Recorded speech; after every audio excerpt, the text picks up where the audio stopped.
안녕하십니까. 뉴스플러스입니다. 윤석열 대통령 측이 긴급 기자회견을 열고 대통령 체포영장을 받았던 공수처의 거짓말을 확인했다고 주장했습니다. 이에 대해서 공수처는 조목조목 반박했습니다. 취재기자 연결해서 자세한 내용 알아봅니다. 송지인 기자. 네, 사회부입니다. 네, 윤 대통령 측 기자회견 내용부터 정리해 주시죠. 네, 윤 대통령 법률 대리인단은 오후 4시 예정에 없던 기자회견을 열고 공수처가 서울중앙지법에 윤 대통령과 관계자 압수수색 영장, 또 통신영장을 청구했지만 기각된 사실을 숨겨왔다고 말했습니다. 구체적으로 지난해 12월 6일 공수처는 윤 대통령을 피의자로 적시한 압수수색 영장을 중앙지법에 청구했다가 기각됐었고, 같은 날 통신영장도 기각됐다고 주장했는데요. 공수처가 서울 서부지법에 윤 대통령 체포영장을 청구해 집행한 배경도 이 때문이라고 말했습니다. 윤곽근 변호사는 서울 서부지법의 경우 우리 법 연구회 출신이 장악하지 않았느냐며 윤 대통령을 체포 수사한 건 국헌 문란이라는 주장도 내놨습니다. 이에 따라 윤 대통령을 석방해야 한다며 공수처장에게 책임을 물을 거라고 강조했습니다.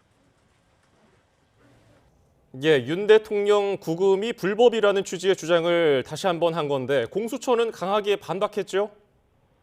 네, 공수처 관계자는 YTN과의 통화에서 윤 대통령 측 주장에 대해 조목조목 반박했습니다.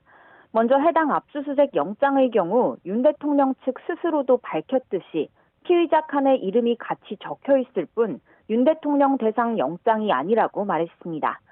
이번 내란 혐의 수사는 하나의 사건인 만큼 김용현 전 장관 등 다른 관계자들 압수수색을 시도하는 과정에서 공범인 윤 대통령도 피의자 칸에 함께 나열돼 있었을 뿐이라는 겁니다.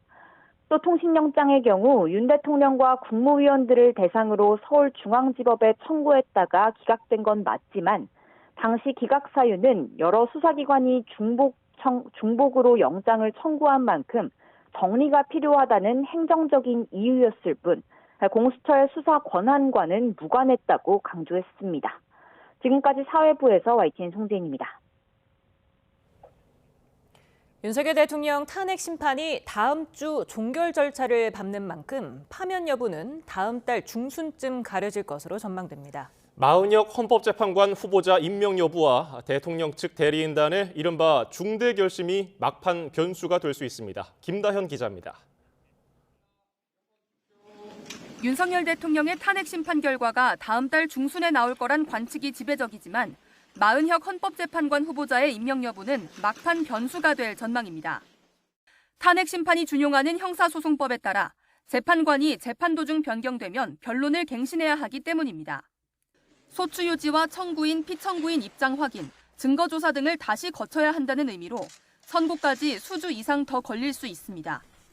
양측이 동의한다는 전제에서 간이갱신으로 간소화할 수도 있지만 앞서 윤 대통령 측이 심판 속도가 너무 빠르다며 반발한 점에 비춰 동의하지 않을 가능성도 있습니다. 만약 마 후보자가 변론 종결 이후 합류한다면 기존 재판관 8명이 결론 짓거나 변론을 재개해 갱신한 뒤 완전체로 선고할 것으로 보이는데 헌재는 재판부 논의를 거쳐 구체적인 방침을 결정할 예정입니다. 윤 대통령 측이 중대 결심을 언급하며 대리인단 전원 사퇴를 시사한 것도 선고 일정의 변수가 될 수 있습니다. 다만 대리인단이 전원 사퇴했을 때 헌재가 절차를 중단할 거란 보장이 없고 윤 대통령 측도 법 절차를 강조한 만큼 중대 결심에 나설 가능성은 작아 보입니다. 헌재는 마지막 변론 기일을 앞두고 증거와 증인신문 내용 검토에 속도를 내는 가운데 선고 일정에 영향을 줄 다양한 변수에도 관심이 쏠리고 있습니다. YTN 김다현입니다. 윤석열 대통령 측 대리인단이 윤 대통령의 메시지라며 입장을 냈다가 사실은 대리인 발언이었다며 뒤늦게 정정했습니다. 윤 대통령 측 대리인 배희철 변호사가 어제 공개한 글에는 윤 대통령이 집회 소식을 듣고 기성세대와 청년세대 통합을 통해 더 나은 미래를 만들어가는 데 힘을 써달라. 빨리 직무 복귀를 해서 세대 통합의 힘으로 대한민국을 이끌어가겠다고 말했다는 내용이 담겼습니다. 그런데 관련 보도가 잇따르자 배 변호사는 1시간 반 만에 다시 입장을 내고 윤 대통령이 직접 메시지를 준 건 아니고 대리인 석동현 변호사가 대통령 의중을 담아 말한 내용을 자신이 옮겨 적은 것이라고 해명했습니다. 내란 우두머리 혐의 피의자인 윤 대통령은 앞으로 형사재판도 이어가게 됩니다. 검찰이 신청한 증거만 230건으로 분량으로 따지면 7만 쪽에 달하는데 오랜 시간 공방이 펼쳐질 전망입니다. 권준수 기자입니다. 탄핵 심판 변론 종결을 앞둔 윤 대통령은 다음 달부터 본격적인 형사 재판을 시작하게 됩니다. 지난 1차 준비 기일은 13분 만에 끝났는데 2차 준비 기일부턴 검찰과 윤 대통령 측이 쟁점과 증거를 정리하는 절차를 밟습니다. 파면 여부가 아닌 내란 혐의를 다투는 형사 재판은 상당한 시간이 걸릴 거로 예상됩니다. 검찰의 관련 증거 목록은 230권, 분량은 7만여 쪽에 달하는데 윤 대통령이 계엄 당일 군경 지휘부에 어떤 지시를 내렸는지 그 전에 사전 모의가 있었는지를 입증하는 관계자 진술 등이 담겨 있습니다. 들여다볼 자료와 불러야 하는 증인이 많은 만큼 검찰은 주 2회 이상 집중 심리를 요청했고 윤 대통령 측도 동의했습니다. 여러 가지 상황을 고려했을 때 횟수는 검토를 해봐야 되겠지만 집중 심리를 통해서 조속히 정리하는 것이 저희도 필요하다고 생각을 합니다. 윤 대통령 측은 내란죄가 성립하지 않는다는 입장을 고수하고 있어 치열한 공방이 이어질 것으로 전망됩니다. 2심, 3심까지 갈 것을 고려하면 1심 재판부도 상당히 법리적인 쟁점에 대해서 고심하고 그 절차 진행을 어떻게 할지 고민될 것이며 수많은 증인을 어디까지 부를지에 대해서 굉장히 사법권에 대한 공권력이 굉장히 투입이 많이 돼야 되는. 전직 대통령 가운데 형사재판 1심 결과가 나오기까지 이명박 전 대통령은 6개월, 박근혜 전 대통령은 1년 가까이 걸렸습니다. 구속 기간을 고려해 오는 7월에는 1심 선고가 나올 거라는 전망도 있지만 김용현 전 국방부 장관 등 공범 사건을 병합할 경우 일정 조율 문제 등으로 재판이 더 길어질 수도 있다는 분석입니다. YTN 권준수입니다. 윤석열 대통령이 자신의 체포영장 집행을 저지하도록 경호처에 지시한 것으로 보이는 정황이 경찰에 포착됐습니다. 경찰은 김성훈 경호처 차장에 대한 압수수색 과정에서 이 같은 내용이 담긴 윤 대통령의 문자 메시지를 확인한 것으로 전해졌습니다. 정현호 기자입니다. 압수수색을 통해 확보한 김성훈 경호처 차장의 휴대전화 등을 분석한 경찰은 윤석열 대통령이 자신에 대한 체포영장 집행을 저지하도록 경호처에 지시한 정황을 다수 포착했습니다. 1차 체포 시도가 있던 지난달 3일 점심쯤 윤 대통령은 김 차장과 박종준 전 경호처장을 부른 것으로 확인됐습니다. 경찰은 이 자리에서 윤 대통령이 공수처와 경찰이 관저 정문 안으로 절대 들어오지 못하게 하라고 지시한 것으로 보고 있습니다. 경찰은 이날 김 차장이 윤 대통령과 문자를 주고받은 기록도 확보했습니다. 보안성 높은 앱인 시그널을 이용했는데 김 차장이 7차례 메시지를 보냈고 윤 대통령은 한 차례 문자를 전송한 것으로 파악됐습니다. 1차 체포 시도가 무산되고 나흘 뒤엔 2차 영장 집행을 대비하는 듯한 정황도 보였습니다. 김 차장이 윤 대통령에게 보낸 문자 메시지에서 철통같이 막아내겠다고 했는데 윤 대통령은 국군 통수권자의 안전만 생각해라. 경호구역을 완벽히 통제하라고 답한 것으로 확인됐습니다. 이에 대해 김 차장은 직원들에게 말씀을 주지시키겠다며 충성을 다하겠다고 답한 것으로 파악됐습니다. 윤 대통령은 앞서 조국혁신당의 고발로 특수공무집행 방해 혐의로도 입건된 상태입니다. 다만 내란 또는 외환의 죄가 아니면 현직 대통령은 형사상 소추되지 않아 해당 혐의로 당장 재판에 넘겨지진 않습니다. 경찰은 윤 대통령이 체포영장 집행을 저지하도록 지시한 정황을 김 차장의 구속영장에도 적시했는데 3차례 연속 검찰에 기각당했습니다. 이에 따라 경찰은 경호처 관련 사건을 공수처로 넘겨 직접 영장을 청구할 수 있게 하는 방안도 검토하고 있습니다. YTN 정인우입니다. 비상계엄 사태를 수사하는 공수처가 원천희 국방정보본부장에 대한 강제 수사에 나섰습니다. 공수처는 오늘 오전 서울 용산구에 있는 원 본부장의 사무실과 주거지에 검사와 수사관을 보내 압수수색을 진행하고 있습니다.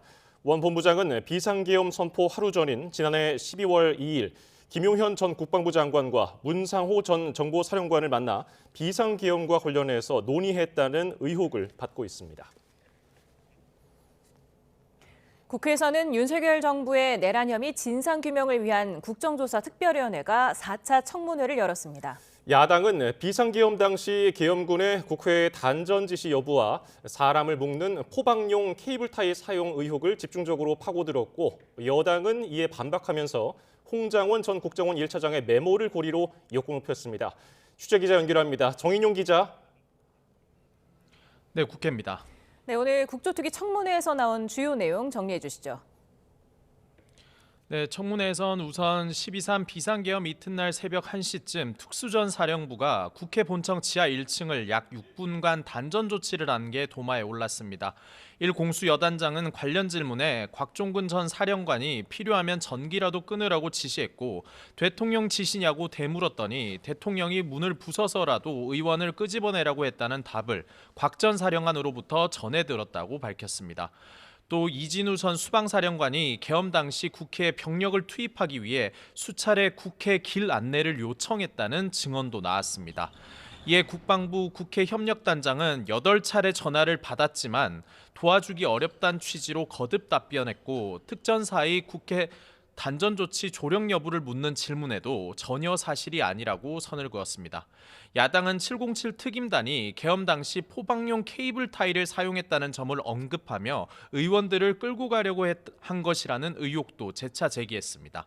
여당은 케이블 타이가 문을 잠그는 용도도 있다며 두 가지 타이가 서로 혼동됐을 여지가 있을 수 있다고 반박했고 군 관계자는 작전을 수행할 때 두 가지 용도의 케이블 타이를 휴대한다면서도 당시 정확한 상황에 대한 답변은 제한된다고 덧붙였습니다. 여당은 군 소속 법무 인력을 상대로는 체포 지시 논란의 시발점이 된 홍장원 전 국정원 차장의 진술과 메모는 신빙성이 없다고 반격에 나서기도 했습니다. 핵심 진술이 바뀌고 증거가 탄핵됐다면서 증명력이 떨어진다는 점을 부각한 겁니다. 이런 가운데 특위는 윤 대통령이 행정부 수장으로서 국회 감시 권한을 거부하고 오늘 청문회에 불출석했다며 지난 1차, 2차 청문회에 이어 야당 주도로 동행명령장을 또다시 발부했습니다. 이에 여당은 현재 대통령이 구속돼 있는데 청문회를 할 때마다 동행명령장을 발부하는 건 망신주기라고 강하게 반발했습니다. 지금까지 국회에서 YTN 정인용입니다.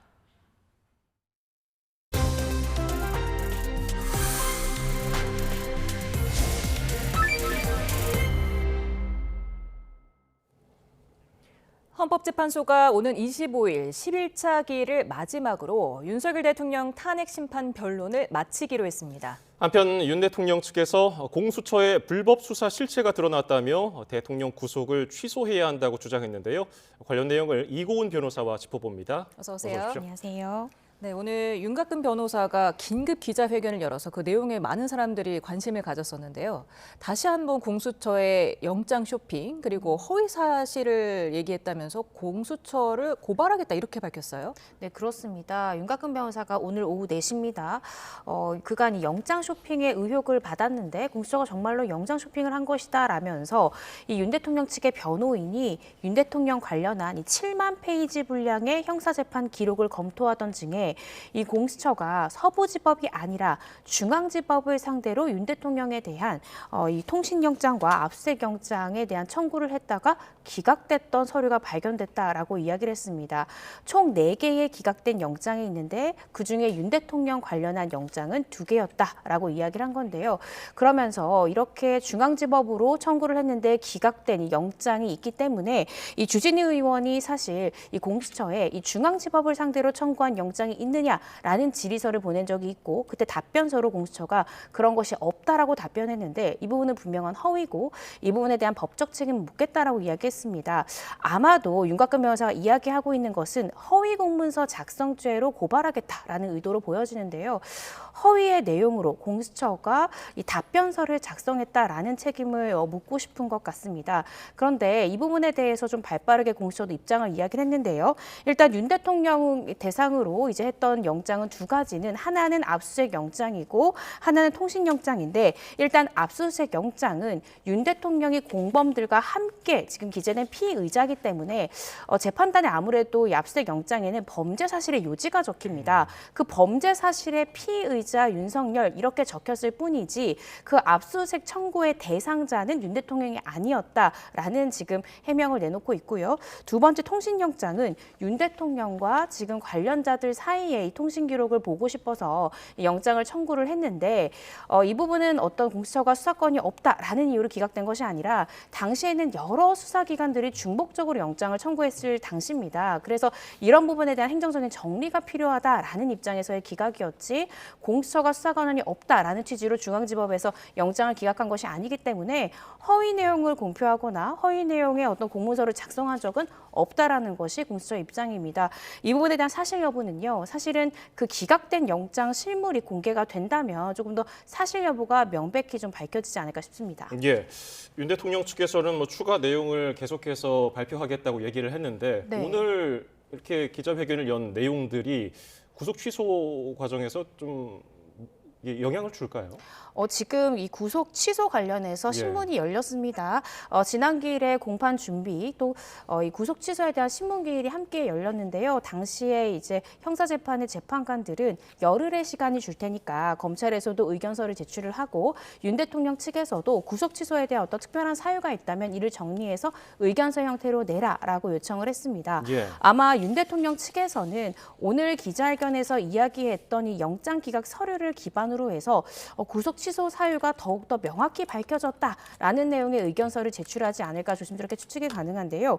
왜 이렇게 윤 대통령 측에서 구속 취소에 열을 올릴까? 제가 조심스럽게 그 원인을 추측을 해보자면 윤 대통령 같은 경우에 현재 지금 받고 있는 혐의가 내란의 우두머리 혐의입니다. 법정형이 사형 또는 무기징역형밖에 없는데요. 그런데 보통 구속된 상태에서는 보석을 신청하는 경우가 많습니다. 그런데 보석에는 필요적 제외 사유가 보석을 절대 허용할 수 없는 경우가 있는데요.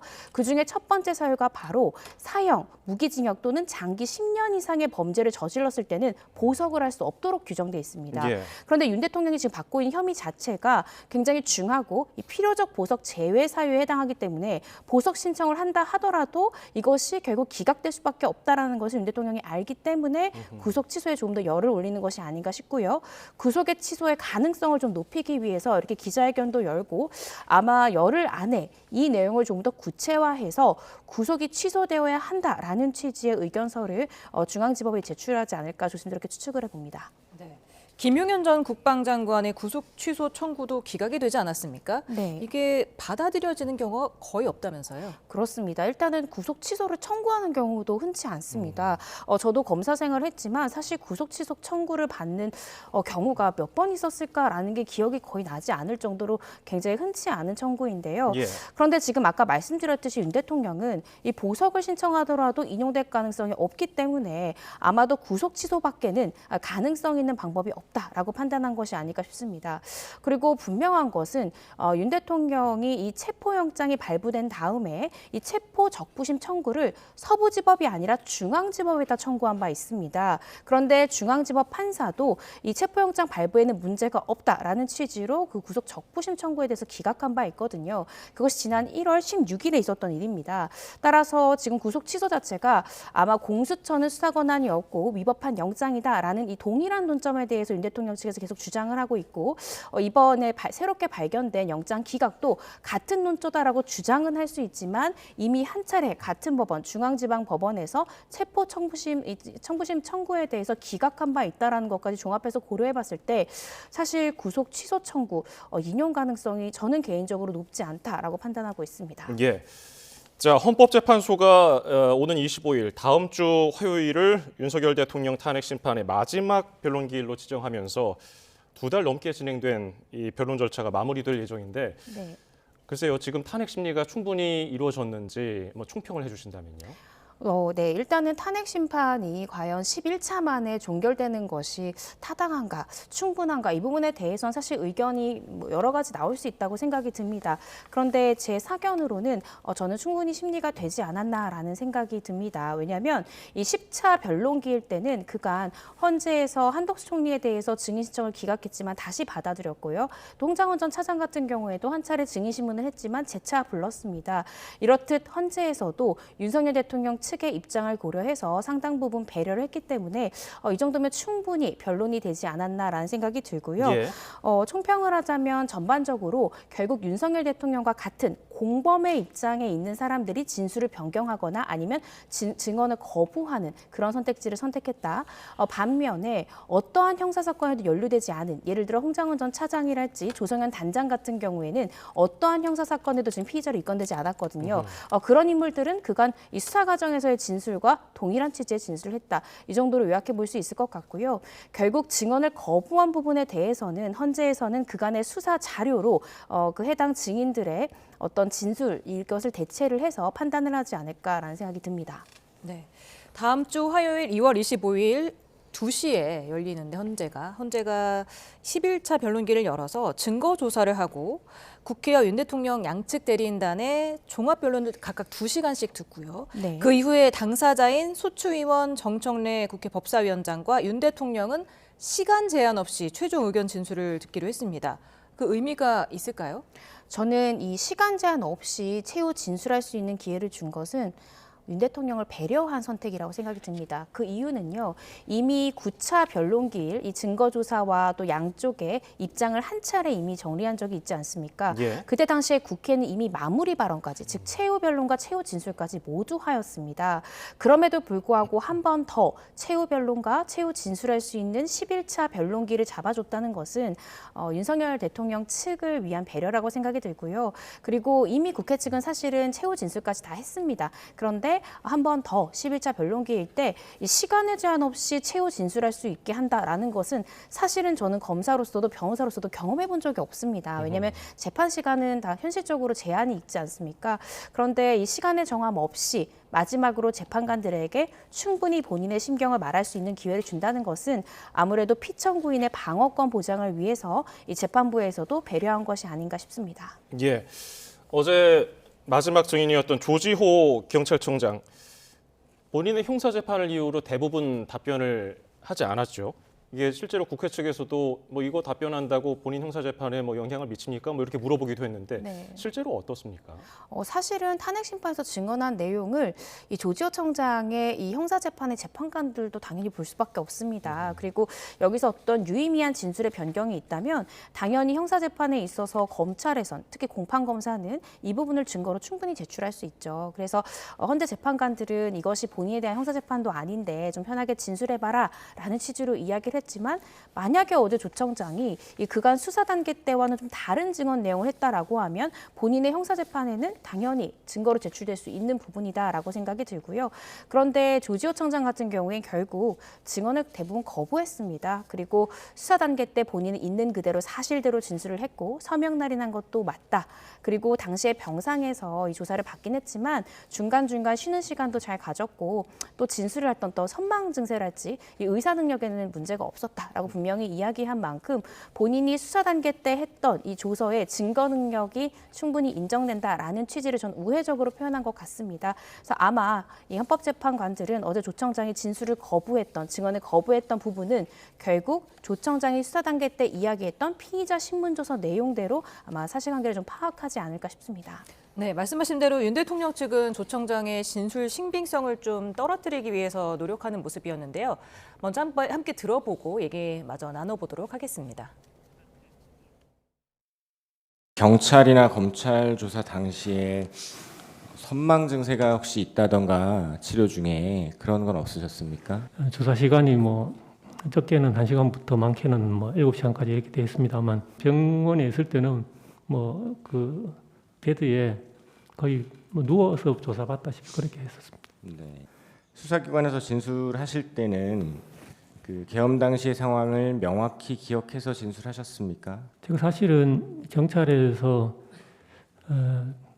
조사를 받고 경찰에서 이제 구속영장이 발부되고 나서 갑자기 이제 폐렴 증상이 와서 그때부터 이제 건강이 급속도로 나빠졌습니다. 그런데 무슨 선망 증상이 있다든지 그 정도는 아니었고. 네, 조 청장이 사실 검찰 조서 내용을 어제 부인할까 아니면 인정할까 그것도 관심 아니었습니까? 네. 그 조서 내용이 이제 대통령 전화를 받았더니 대통령이 조 청장 국회에 들어가는 국회의원들 다 잡아 체포해 불법이야. 이 내용과 또 여인영 전 방첩사령관이 김동연 판사 포함 15명과 또 한동훈을 이제 체포하라고 불러줬다는 그 두 가지가 굉장히 쟁점인데 이 부분을 인정함으로써 사실 어제 홍장훈 전 차장의 진술에도 좀 신빙성이 더해지는 거 아니겠습니까? 네, 그렇습니다. 결국 여전 사령관으로부터 체포 명단을 들었다, 지시를 들었다라고 한 인물은 이 홍장한 전 차장 그리고 조지호 경찰청장입니다. 그리고 오늘 이 국조특위 4차 청문회에서 김대우 단장의 경우에도 여인연정 사령관으로부터 14명의 체포 명단을 들었다. 이렇게 총 3명이 여전 사령관으로부터 이 유사한 명단의 체포 인원을 들었다라고 진술했습니다. 조 청장의 수사 단계 때의 진술은 꽤나 구체적인데요. 이 여전 사령관으로부터 그 명단을 들었다고 한 것도 첫 번째 통화에서 들은 내용, 그런 다음에 이후에 추가된 인원까지 경험하지 않고서는 진술할 수 없을 정도로 상세한 진술들이 기재되어 있습니다. 뿐만 아니라 윤 대통령과의 통화 횟수도 정확히 적혀 있고요. 그리고 당시에 윤 대통령의 목소리가 굉장히 다급했다. 그러니까 본인이 경험한 바를 진술하는 듯하게 굉장히 생생하게 조서가 기재되어 있습니다. 어제 조 청장 같은 경우에는 사실대로 수사기관의 조사에서 다 진술을 했다. 그리고 내가 폐렴으로 인해서 건강 상태 좋지 않았지만 나는 있는 그대로 사실대로 이야기했다라는 점을 분명히 진술했습니다. 이 부분은 사실은 윤석열 대통령 측에서는 또 상당히 이제 불리하게 작용하지 않을까 싶은데요. 만약에 어제 조지호 청장이 이 조사 단계, 이 조서에서의 진술과는 배치되는 증언이 나왔다면 오히려 윤 대통령에 굉장히 유리했을 수 있습니다. 왜냐하면 이 재판관 입장에서는 조서를 믿을까 아니면 배치되는 증언을 믿을까를 고민을 할 수밖에 없는 상황인데요. 어제 아예 증언 자체를 하지 않음으로써 결국 이 조지호 청장 관련한 이 법적 쟁점은 조지호 청장의 수사 단계 때의 진술로서 사실관계를 현재 재판관들은 판단하지 않을까 싶습니다. 예. 앞서도 얘기가 나왔지만은 건강 상태가 좋지 않은 이 조지호 경찰청장의 진술의 신빙성에 좀 의문을 제기하는 듯한 선망이라는 얘기도 나왔고요. 자, 이런 내용들이 재판부로서는 어떤 판단을 내리게 될까요? 당시에 뭐 조지호 청장도 조사 때 거의 병상에 누워 있다시피 해서 조사를 받았다라고 이야기를 했습니다. 사실 윤 대통령에게 이 수사 기록들, 관련자 또 여러 이제 참고인들의 진술 조서들이 상당히 수사 기록들이 불리합니다. 아마 윤 대통령 측에서는 이 이유로 인해서 이러한 조서들이 그대로 헌재 심판 과정에 쓰이는 거에 대해서도 계속해서 이의를 제기해 왔는데요. 이 조지호 청장의 조서는 아까 제가 말씀드렸듯이 경험하지 않고서는 진술할 수 없을 정도로 굉장히 상세합니다. 따라서 윤 대통령 측에서는 당연히 이 조사 당시에 이 진술자인 조지호 청장의 건강 상태가 상당히 좋지 않아서 허위 내용의 진술이 담길 가능성이 있다. 이 부분을 흔들지 않으면 그 조서의 증거 능력에 대해서 어떻게 생각하면 재판부에 시비를 걸거나 아니면 문제가 있다라는 주장을 할 수가 없는 상황입니다. 그래서 이런 점들 때문에 선망 증세가 있었냐, 의사 능력이 제대로 됐었느냐 이 부분 재차 물었지만 오히려 이 질문이 불리하게 작용한 것이 조 청장이 또렷하게 사실대로 얘기했고 쉬는 시간도 적법하게 부여받았다라고 이야기함으로써 어떻게 생각하면 현재 재판관들은 조지호 청장의 이 조서는 충분히 믿을만하고 증거 능력이 있구나라는 또 확신을 가지게 한 것이 아닌가라는 생각이 듭니다. 네, 조금 전에 공수처가 다시 한번 공지를 했습니다. 공수처가 서울중앙지방법원에 윤석열 대통령을 대상으로 체포 및 구속영장을 청구한 사실이 없다. 그리고 압수 통신영장은 청구했지만 대통령은 대상에 포함이 안 된다. 그리고 기각된 사유는 중복 청구가 안 되도록 조치하라는 것이었다. 이런 얘기를 했습니다. 예. 자, 윤 대통령 측에서 오늘 얘기한 내용에 대해서 공수처의 반박이 나온 건데요. 영장 관할과 수사권은 이미 문제가 없음을 확인받았다. 그러니까 서울중앙지방법원이라든지 서울 서부지방법원의 여러 영장 재판을 통해서 아무런 문제가 없었음을 확인받았다. 뭐 이런 내용도 밝혔고요. 그리고 공수처장은 우리법연구회 가입 사실도 없다. 거짓으로 해당 내용을 호도하지 말라. 강력히 촉구한다. 이렇게 얘기를 말을 했는데 관련 내용을 다뤄보면은 이 공수처는 상당히 좀 발빠르게 대처하는 것 같아요.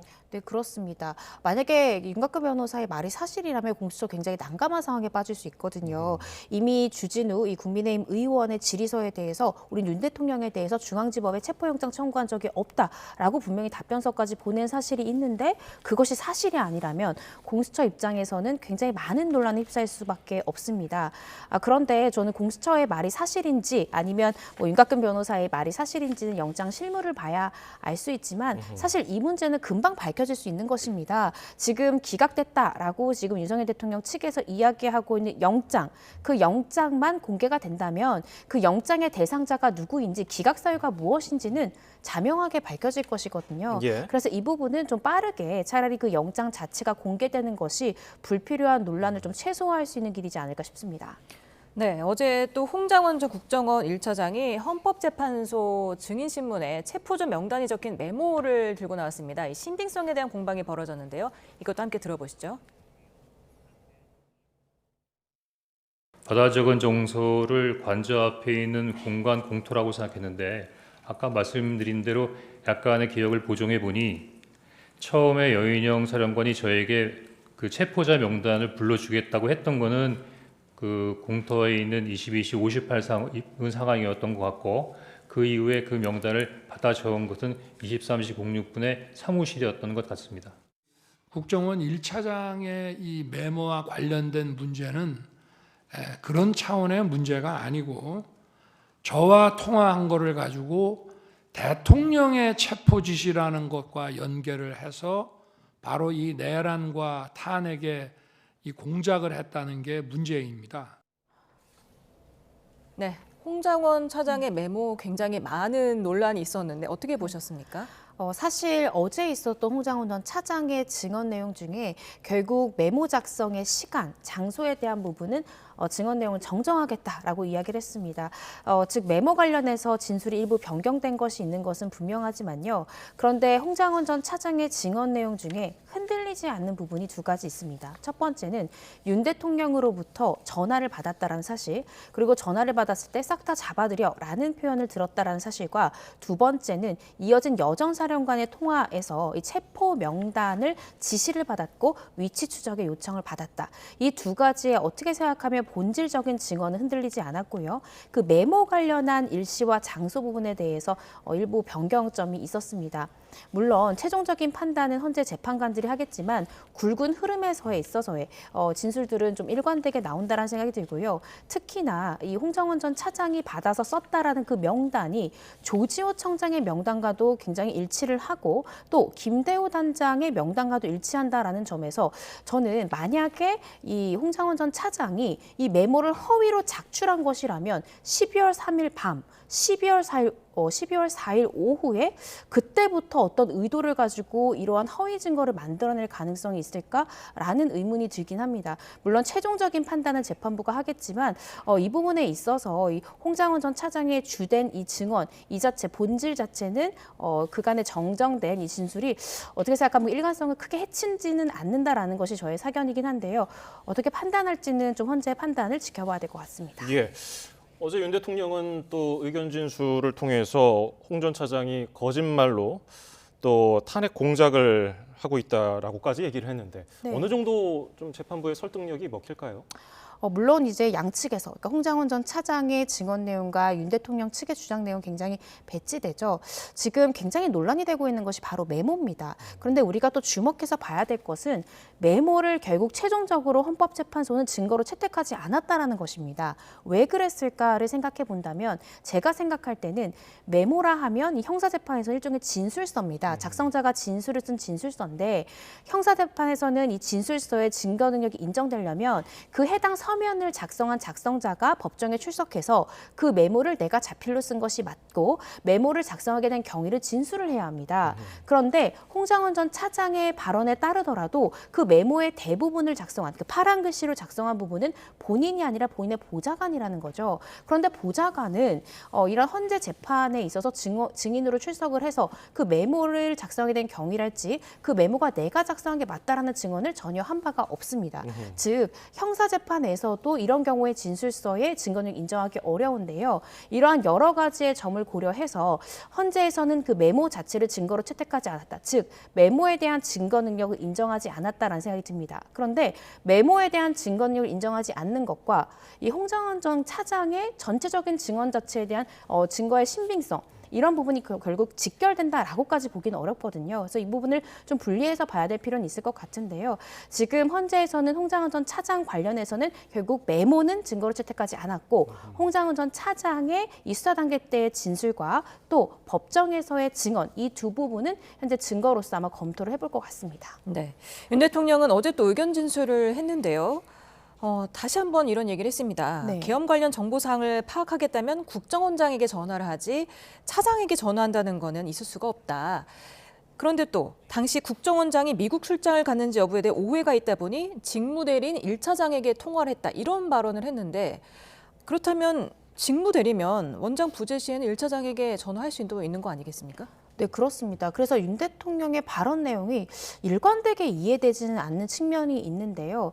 그리고 또 윤 대통령의 또 발언 중에는 내가 당시에 홍장원 전 차장과 통화한 사실은 있지만 홍장원 전 차장의 주장처럼 싹 다 잡아들여 이런 말을 한 것이 아니라 격려를 한 것이다라고 얘기했습니다. 그래 통화 시점이 비상계엄 선포 직후거든요. 그렇다라고 하면 모든 국민들도 혼란스러웠을 시기인데 이때 갑자기 국정원 1차장에게 전화를 해서 격려를 한다라는 것이 저는 상식적으로 쉽게 납득되진 않습니다. 그래서 그 윤 대통령의 아까 앵커님께서 말씀 주신 그런 발언도 서로가 좀 상응되는 것인가라는 의문점이 들고요. 또 이 통화를 했던 그 시점과 윤 대통령이 내가 통화를 이런 내용했다라는 주장 자체가 좀 일반 법상식으로는 또 일반 상식으로는 좀 납득되기가 어려운 부분이지 않나라는 생각이 듭니다. 예. 자, 그리고 어제 또 관심을 모았던 한덕수 국무총리. 계엄 당일 국무회의에 대해서는 뭐 형식적으로나 실질적으로 흠이 있었다고 생각한다면서도 그런 판단은 사법부가 내려야 한다면서 상당히 조심스러운 모습을 보였는데 어떻게 좀 들으셨습니까? 네, 맞습니다. 그런데 한덕수 국무총리가 경찰에서 조사를 받은 적이 있죠. 네. 이 9차 변론기일 때 한덕수 총리의 수사 단계 때 조서가 공개가 됐습니다. 그런데 공개된 그 조서의 일부 내용을 보시더라도 절차적으로 흠결이 있는 건 맞는데 이게 진정한 국무회의인지는 제가 판단할 부분은 아닌 것 같다라고 이 조사 단계 때도 이야기를 했습니다. 그래서 어제 한덕수 총리의 증언 내용이 물론 윤 대통령 측을 어떻게 생각하면 배려해서 좀 조심스럽게 이야기한 것이 아닐까 이렇게 해석할 수도 있지만 한덕수 총리가 수사 단계 때 이야기한 것과 동일한 취지로 거의 얘기를 했거든요. 예. 그래서 결과론적으로는 한덕수 총리의 수사 단계 때의 진술 그리고 어제의 증언은 저는 거의 정확하게 일치했다, 일관된다라고 판단할 수 있을 것 같고요. 결국 한덕수 총리의 진술에 따르더라도 국무회의에 대해서 절차적 흠결이 있다라는 것이고요. 또 그 자리에 있었던 국무위원들 중에 찬성한 사람, 이 비상계엄에 대해서 찬성한 사람은 없었다라는 겁니다. 근데 이 부분은 사실은 김용현 전 장관의 지난 1차 변론기일 때 증언 내용이 굉장히 상충합니다. 김용현 전 국방부 장관은 국무회의 때 찬성을 한 국무위원도 있었고 반대를 한 국무위원도 있었다라고 증언한 바 있는데요. 지금 김용현 전 장관을 제외하고는 국무회의 당시 상황에 있었던 이 증인들은 계속해서 찬성한 사람은 없었다라는 증언들이 나오는 이 부분이 있기 때문에 김용현 전 장관의 증언의 신빙성 부분도 아마 재판부에서는 여러 가지 차원에서 한번 고심할 것 같습니다. 어제 윤 대통령이 빨리 직무에 복귀해서 한국을 이끌겠다 이런 얘기를 했다고 석동현 변호사가 말했다고 했다가 또 1시간 반 만에 배희철 변호사가 정정을 했습니다. 그건 사실 대통령 직접 발언한 게 아니다. 왜 이렇게 발언을 정정했다고 보십니까? 그게 실질적으로 어떻게 생각하면 사실이 아닌데 그렇게 발표가 나갔을 가능성도 있고 만약 그것이 아니라 정말로 예를 들어서 윤 대통령이 한 말인데 몇 시간 만에 갑자기 이것이 변호인의 입장일 뿐이지 대통령의 입장 아니다라는 것이라면 제가 조심스럽게 추측을 해보자면 현재 아직 헌법재판에 어떤 결론이 나온 것은 아니지 않습니까? 그래서 이런 보도 내용을 헌법재판관들도 볼 것입니다. 그래서 이런 어떻게 생각하면 섣부른 어떤 기각에 대한 이런 자신감이 헌재 재판관들에게는 어떤 심리적으로 좋지 않은 영향을 끼칠 것을 우려해서 이것은 윤 대통령의 메시지가 아니라 변호인들의 메시지다. 이렇게 또 변경했을 가능성도 있다고 보여지거든요. 네, 사실 여부는 조금 더 지켜봐야 될 것 같습니다. 예. 자, 이제 윤 대통령의 탄핵 심판 결론이 언제쯤 나올까 이게 참 관심인데 주요 변수가 있다면 뭐가 있겠습니까?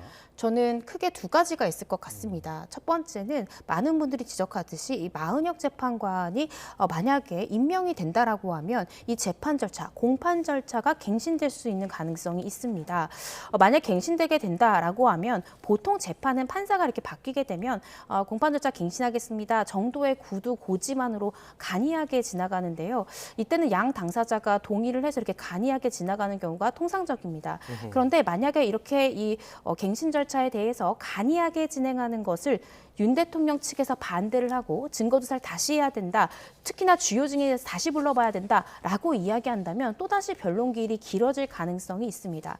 두 번째 가능성은 제가 오늘 이 윤곽근 변호사의 기자회견을 들으면서 벌써 윤 대통령 측의 변호인단은 7만 페이지에 달하는 형사재판 기록을 꼼꼼히 그리고 신속히 검토하고 있다라는 생각이 들었습니다. 예. 만약에 검토하던 중에 그간 헌법재판 과정에서는 현출되지 않았던 중요 참고인에 대한 진술조서, 그런데 윤 대통령 측의 이익에 부합하는 진술한 진술조서가 나온다면 변론이 종결된 이후에도 변론 재개 신청이라는 걸 할 수 있거든요. 재개 신청을 하면서 그 참고인의 진술조서를 증거로 제출하면서 이 증인에 대해서는 재개를 해서 한번 증언을 들어봐야 됩니다라고 요청하면서 재개 신청을 할 가능성이 있습니다. 그래서 지금 남은 변수는 총 두 가지의 변수로 요약을 해볼 수 있지 않을까 싶습니다. 네, 그래서 일각에서는 그 마은혁 재판관 임명 관련해서 권한쟁의 심판을 윤 네. 대통령 탄핵 심판 결론이 난 이후에 결론을 낼 것이다. 이런 추측을 하던데요. 네, 저도 사실 조심스럽게 그쪽에 무게를 두고 있는데요. 그 이유가 사실은 윤석열 대통령의 탄핵 심판은 이제 거의 막바지입니다. 지금 와서 새로운 재판관이 온다고 해도 그 재판관은 이미 10차에 걸친 이 변론기를 다 따라간다는 것이, 즉 간이한 절차로만 갱신을 한다고 하더라도 이게 나중에 문제가 될 수 있다는 생각이 들거든요.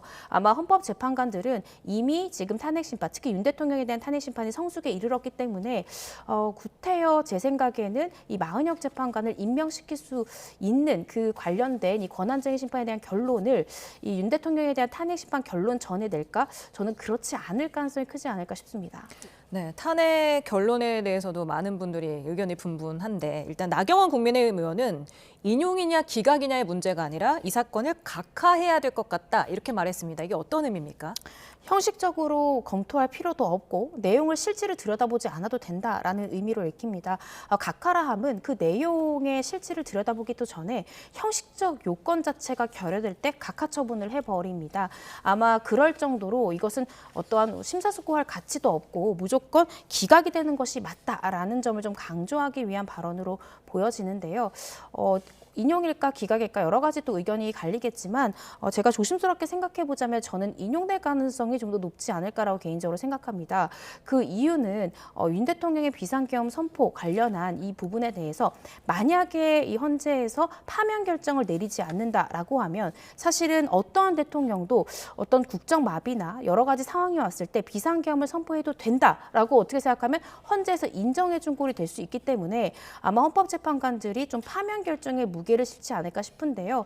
그런데 사실 공판을 쭉 진행을 해오면서 증언을 좀 바꾼 참고인들, 증인들도 있고 해서 이 부분을 좀 신중하게 봐야 되겠지만 저의 개인적인 사견은 인용 결정이 나올 가능성, 즉 파면 결정이 나올 가능성이 조금 더 높지 않을까 조심스럽게 추측을 해봅니다.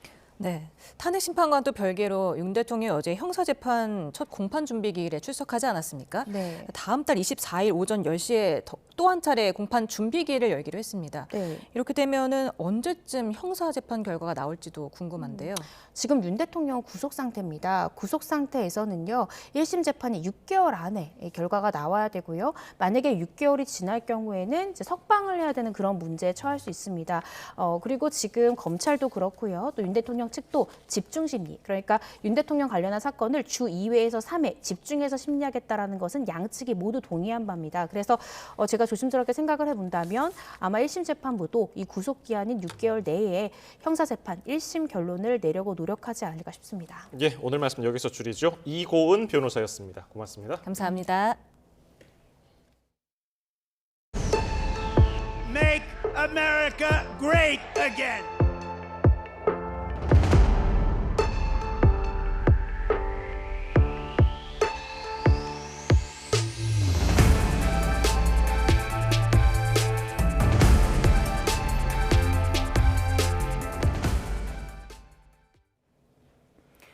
미국을 찾은 고위 통상 당국자가 관세 부과 대상에서 한국을 예외로 해달라고 요청했습니다. 트럼프 2기 행정부의 관세 정책에 대한 정부의 첫 공식 요청인데요. 최태원 회장을 중심으로 한 민간 경제사절단도 백악관 관계자들을 만나 한국 기업이 8년간 1,600억 달러를 투자했다는 점을 강조하며 협력을 당부했습니다. 박기환 기자의 보도입니다. 관세 폭탄 투하를 예고한 트럼프 행정부와의 만남을 위해 미국 워싱턴 DC를 찾은 박종원 산업부 통상차관보. 4박 5일 동안 미 정부 관계자들을 만나 시행을 앞두거나 예고된 관세 조치에서 한국은 제외해달라고 요청했습니다. 한국이 대규모 투자로 미국 경제에 기여했고 한미 FTA에 따라 양국 간 관세가 거의 철폐됐다는 점을 강조했습니다. 상호 관세는 물론 시행을 앞둔 철강과 알루미늄 관세에서도 한국을 빼달라는 의견도 전했습니다. 미국 상하원 의회에서는 인플레이션 감축법 등 한국 기업의 보조금이나 세액공제를 지원하는 법안을 유지해달라고 당부했습니다. SK 최태원 회장 등 주요 기업 CEO들로 구성된 경제사절단도 이틀에 걸친 방미 일정을 마무리했습니다. 최 회장은 백악관 고위 관계자에게 한국이 미국에 투자한 부분을 강조한 뒤 조선업과 원전, 반도체 등 6개 분야 협력 방안을 제안하고 정책의 예측 가능성이 필요하다고 호소했습니다. 백악관 관계자는 자신이 만난 20여 개 사절단 가운데 한국 측의 제안이 가장 생산적이라고 화답하면서 적극적인 관심을 표하기도 했습니다. 한편 최상목 권한대행은 미국 관세 부과가 국내에 미칠 영향과 다른 나라의 전략을 점검하고 적극적인 대응을 당부했습니다. 주한 미국 대사 대리와 만나 한미 경제협력 강화를 약속한 안덕근 산업부 장관도 조만간 방미길에 올라 통상 외교전에 뛰어들 전망입니다. YTN 박견입니다. 트럼프 미 대통령이 자동차와 반도체 관세 부과 시점을 앞당기겠다고 으름장을 놓으면서 우리 정부와 기업은 더 다급해졌습니다. 여러 나라가 트럼프 대통령의 환심을 사기 위해 발벗고 나선 가운데 우리나라가 내밀 수 있는 협상 카드는 뭔지 최하영 기자가 짚어봤습니다. 트럼프 대통령 관세 폭탄의 가장 큰 명분은 무역 적자입니다. 트럼프 1기 당시 우리나라의 대미 무역 흑자는 179억 달러였는데 지난해에는 557억 달러로 사상 최대를 찍었습니다. 무역 흑자를 줄이기 위해 가장 많이 언급되는 대안은 액화 천연가스, LNG 수입 확대입니다. LNG는 전량 수입에 의존하는 만큼 중동 호주산을 미국산으로 대체하는 카드를 쓸 수 있습니다. 트럼프 대통령이 공들이는 사업이자 미국에서 참여를 제안한 알래스카 LNG 프로젝트도 협상책으로 떠올랐습니다. 사업 타당성 검토, 그다음에 상업적 가치, 그다음에 손익 분석 이런 것까지는 다 함께 먼저 이루어져야 정부나 기업도 아마 참여 여부를 결정할 수 있지 않을까. 트럼프 대통령이 일찌감치 러브콜을 보낸 조선업도 협상 지렛대가 될 수 있습니다. 해양 패권을 중국에 내줄 처지에 놓인 미국은 함정 건조 등 조선업 재건에 힘쓰고 있습니다. We can help counter those activities by partnering with the US. 트럼프 대통령이 대놓고 원하는 대미 투자도 우리가 내밀 수 있는 카드입니다. 다만 우리 기업들이 이미 바이든 정부 때 대규모 투자를 단행한 만큼 추가 투자 결정은 신중할 수밖에 없습니다. 4년 중에서 3년을 미국에서 공장을 짓고 있을 거면은 관세 효과만을 위해서 미국의 공장을 확장한다는 건 별로 수지가 맞지 않는 장사 같아요. 대신 대미 수출 증가는 미국 현지에 공장을 건설하는 과정에서 기계나 설비 반입이 늘면서 발생한 투자 유발형이라고 설득할 수는 있습니다. 미국 관세 폭격에 대응하기 위해선 내줄 건 내주고 그 속에서 실리를 찾아야 한다는 게 중론입니다. 다만 각국 정상들이 분주하게 움직이는 상황에서 트럼프 대통령을 상대할 정상 외교가 공백인 점은 가장 뼈아픈 대목입니다. YTN 최하영입니다. 트럼프 미 대통령이 다음 주 프랑스, 영국과 잇따라 정상회담에 나섭니다. 캐롤라인 레비 백악관 대변인은 트럼프 대통령이 24일 에마뉴엘 마크롱 프랑스 대통령, 27일 키어 스타머 영국 총리와 정상회담한다고 밝혔습니다. 회담에서는 우크라이나 전쟁 종전 협상과 관세가 의제에 오를 것으로 보입니다. 채권 전문가 55%는 한국은행이 오는 25일 기준금리를 내릴 것으로 전망한다는 조사 결과가 나왔습니다. 금융투자협회가 지난 12일부터 17일까지 채권 보유 운용 관련 종사자 100명에게 물었더니 응답자의 55%는 금리 인하를, 45%는 동결을 예상했습니다. 인하 응답률은 지난달 40%에 그쳤던 것과 비교하면 더 높아졌습니다. 철거하던 건물이 무너져 9명이 숨지고 8명이 다치는 사고를 낸 광주광역시 학동 참사 주요 책임자들이 항소심에서 감형받았습니다. 광주고등법원은 철거 재하청 업체의 대표와 하청업체 현장 소장에 대한 원심을 파기하고 각각 1년과 6개월씩 감형한 징역 2년 6개월과 2년을 선고했습니다. 현장을 확인하지 않았던 철거 감리자에 대한 원심도 파기하고 징역 1년 6개월에 집행유예 3년을 선고했습니다. 동덕여대에 침입해서 불법 시위를 벌이고 기물을 파손한 혐의로 고소당한 학생들에 대한 소환 조사가 다음 주에 시작될 예정입니다. 서울경찰청은 오는 24일부터 28일 사이 동덕여대 학생 10여 명을 불러 조사할 예정이라고 밝혔습니다. 지난 대선 경선 당시 경기도 법인카드로 전현직 국회의원 배우자 등에게 식사를 제공한 혐의로 기소된 더불어민주당 이재명 대표의 배우자 김혜경 씨의 2심 첫 재판이 다음 달에 열립니다. 수원고등법원은 김 씨의 공직선거법 위반 사건 항소심 첫 공판 기일을 다음 달 18일 오후 2시로 정했습니다. 1심 재판부는 지난해 11월 김 씨가 범행을 부인하면서 수행원에게 책임을 떠넘기는 모습을 보였다고 지적하며 벌금 150만 원을 선고했습니다. 지난해 악질적인 불법 추심에 시달리다가 세상을 등진 30대 싱글맘 사건 YTN이 전해드린 바가 있습니다. 이 사건과 관련해서 처음으로 기소된 사채업자에 대한 재판이 시작됐습니다. 경찰은 공범인 다른 사채업자들도 추적하고 있습니다. 이현정 기자입니다. 지난해 연이율 수천 %의 이자 압박과 불법 추심에 시달리던 30대 싱글맘이 숨진 사건과 관련해 처음 기소된 사채업자 A씨의 재판이 시작됐습니다. 구속 수감 중인 A씨는 녹색 수의 차림으로 법정에 들어섰습니다. 검찰은 A씨가 지난해 7월부터 4개월 동안 숨진 싱글맘을 포함한 채무자 6명과 가족 등 7명에게 950여 차례에 걸쳐 협박 전화를 걸고 메시지를 보내는 등 불법 추심을 저질렀다고 지적했습니다.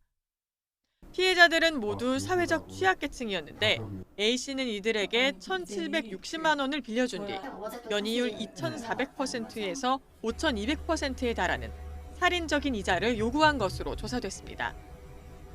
A씨 측은 혐의를 대부분 인정한다면서도 일부 피해자들에게는 법정 이자율을 초과해 이자를 받지 않았다고 주장했습니다.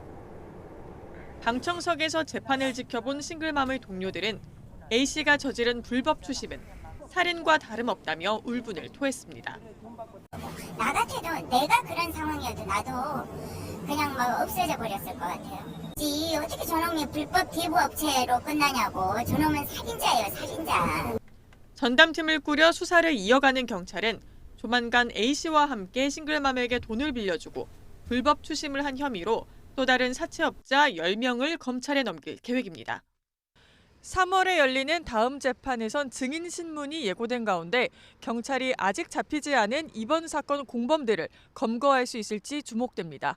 YTN 이현정입니다. 세계 최고 권위의 아동 도서상인 볼로냐 라가치상에서 우리 작가가 신인상 대상의 영예를 안았습니다. 또 우리 출판사가 올해 최고의 아동 출판사 최종 후보에도 올랐는데요. 우리 아동 문학이 세계적인 수준에 올랐다는 평가가 나옵니다. 박순표 기자입니다. 할아버지는 손자가 태어나던 해 마당에 사과나무를 심습니다. 아이는 자신과 같은 나이의 사과나무에서 빨간 사과가 열리기를 간절히 기다립니다. 빨간 사과가 먹고 싶다면은 다른 그림책과 달리 아날로그 감성이 묻어나는 필름 카메라와 사진으로 꾸며졌습니다. 시골의 버스 정류장, 자개장과 낡은 장판 등 사진마다 한국적 정서가 흠뻑 배어납니다.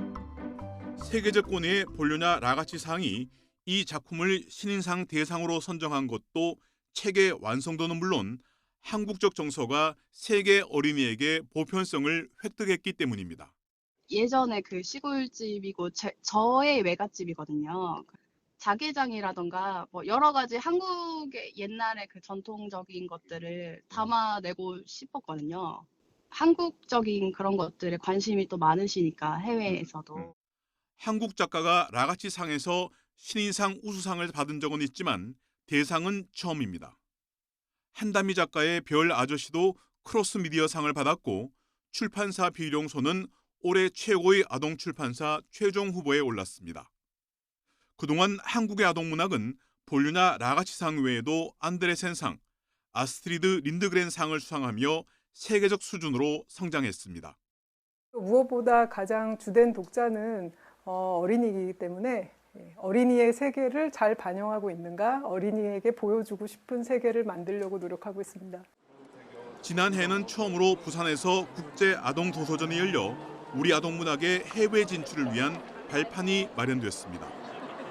노벨문학상을 거머쥔 성인문학에 이어 아동문학도 한류와 K문학의 한 축으로 빠르게 자리를 잡아가고 있습니다. YTN 박순표입니다.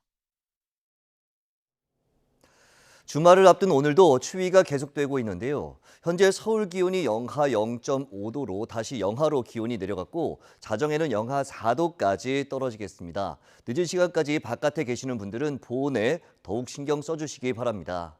내일과 모레도 서울 아침 기온이 영하 7도까지 떨어지는 등 강추비가 이어지겠고 한낮에도 예년 기온을 크게 밑돌며 종일 춥겠습니다. 하늘에는 대체로 구름만 간간히 지나겠습니다. 다만 충청과 호남에는 내일 새벽부터 아침 사이 그리고 모레 새벽부터 오후 사이 눈비가 오면서 1에서 5cm의 눈이 쌓이겠고 제주 산간에도 최고 8cm의 눈이 내릴 전망입니다. 날씨 정보였습니다.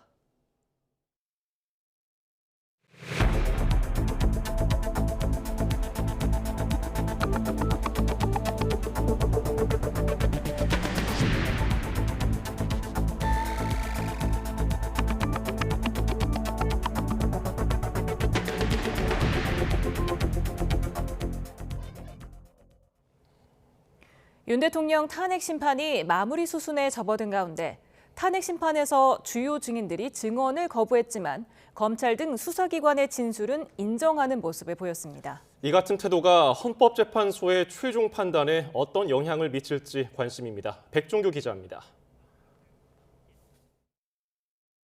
윤석열 대통령 탄핵 심판에서 일부 증인들은 침묵이나 부정으로 일관했습니다. 이진우 전 수도방위사령관은 검찰 조사에서 계엄 당시 윤 대통령에게 국회의원들을 끌어내라는 지시를 받았다고 진술했지만 탄핵 심판에선 90분 동안 80여 차례나 답변을 거부했습니다. 총을 쏴서 문을 부수고 들어가라. 계엄이 해제돼도 2번, 3번 계엄령 선포하면 된다. 이렇게 말했다는데 답변 드리지 않고 이 부분이 저의 재판에서 다툼의 여지가 있는 부분입니다. 여인영 전 방첩사령관 역시 마찬가지입니다.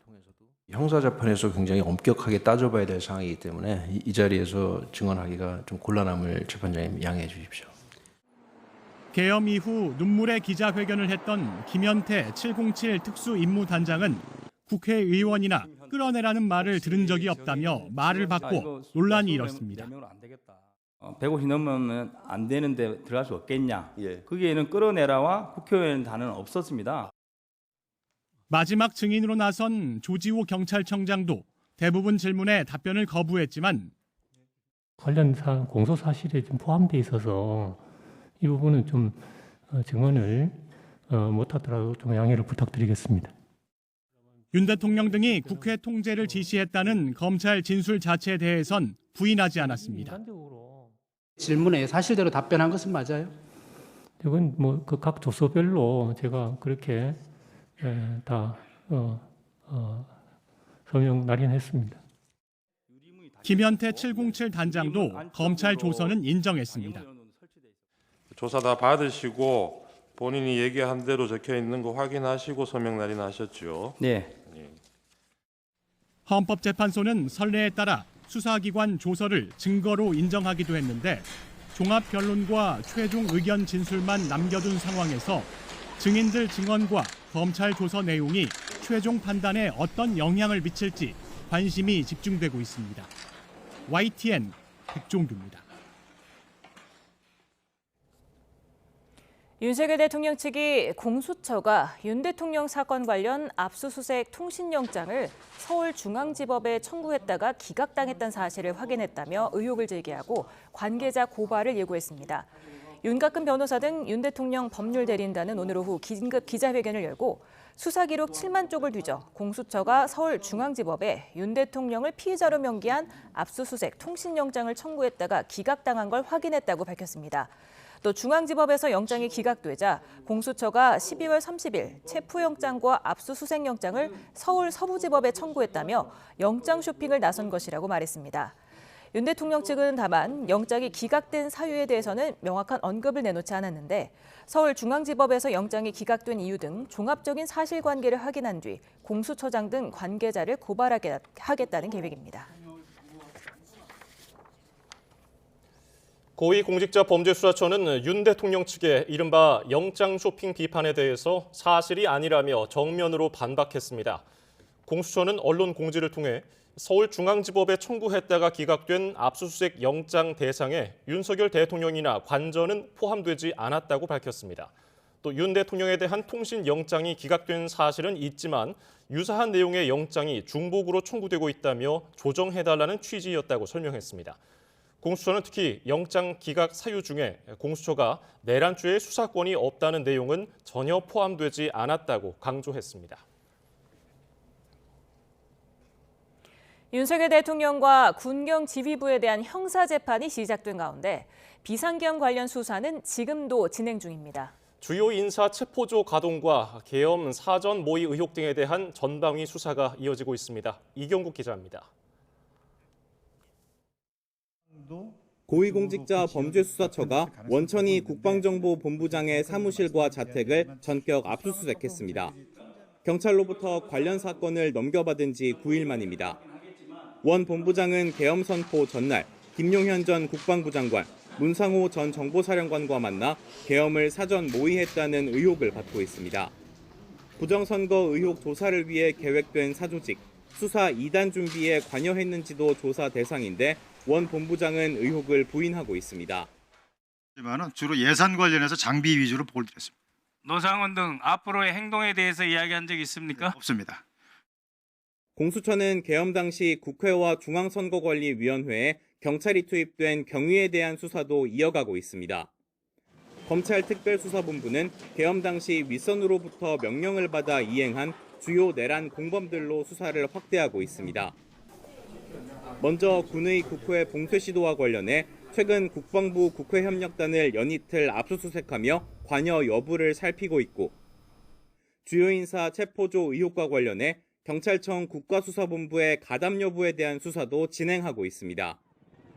검찰 특수본 관계자는 아직 비상계엄 사건 전반을 규명했다고 생각하진 않는다며 당시 중요 역할을 한 가담자들을 어느 선까지 처벌할지도 고민하고 있다고 설명했습니다.